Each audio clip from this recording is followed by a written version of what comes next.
Masalah tenaga honorer atau non-ASN masih terus diupayakan oleh pihak administrasi. 3 rencana baru untuk sertifikasi tenaga honorer juga sudah disusun oleh Kemenpan RB. Di antaranya tenaga honorer diangkat semua, diberhentikan semua, atau diangkat sesuai prioritas. Pada bulan November tahun 2022, Kemenpan RB bersama BKN langsung 9 kepada Komisi 2 DPR RI tentang 3 alternatif penyelesaian tenaga honorer tersebut. Selanjutnya, pemerintah kini sedang menyusun RUU perubahan atas UU Nomor 5 Tahun 2014 tentang ASN, Aparatur Sipil Negara tentang honorer.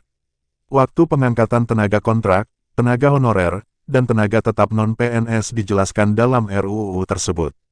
Mengenai waktu pengangkatan tenaga honorer, PTT, tenaga tetap non-ASN, serta tenaga kontrak, hal ini tertera dalam Pasal 135A ayat 1 dan 2.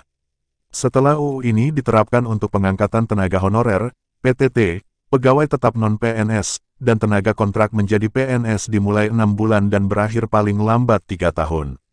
Selanjutnya pada ayat 2 disebutkan sejak dimulai RUU tersebut berlaku, pemerintah tidak lagi dapat melakukan pengadaan tenaga honorer, PTT, pegawai tetap non-ASN atau PNS, atau tenaga kontrak.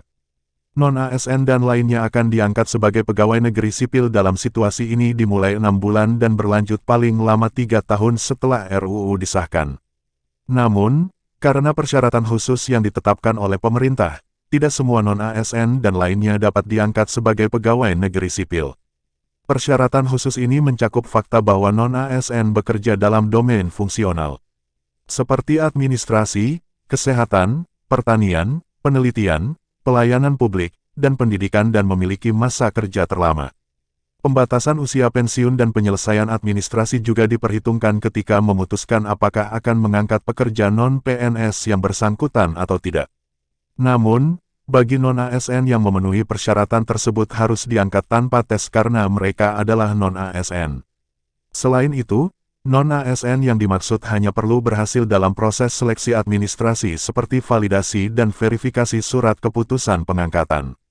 Jadi berdasarkan penjelasan tersebut dapat diambil kesimpulan bahwa pengangkatan tenaga honorer, PTT, kontrak, dan non-ASN dimulai sejak 6 bulan dan paling lambat 3 tahun sejak RUU ASN di atas dimulai.